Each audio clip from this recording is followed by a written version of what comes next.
ரஞ்சித் குமார் பேசியிருக்கிறார். அவர் பேசியதை தற்போது பார்க்கலாம்.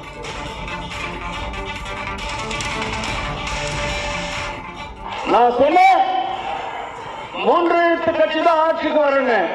இன்னைக்கு சொல்றேன், எம்ஜிஆர் அன்னைக்கு ஆட்சிக்கு வந்தார் 72ல, 26ல விஜய் அண்ணா வர போறாங்க. வருகின்ற தேர்தலில் விஜய் அண்ணா நிச்சயமாக ஜெயிப்பாங்க.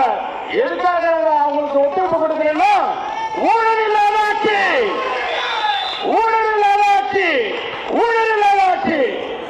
இந்த மாதிரி சொல்றதுக்கு ஆள் இல்லையே, வந்துட்டாங்க இல்லையா, அவங்களை ஆதரிச்சு ஆகணும். சரிங்களா?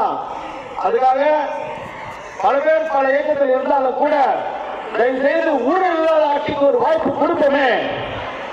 தப்பு என்ன இருக்கு? 2026 விஜய்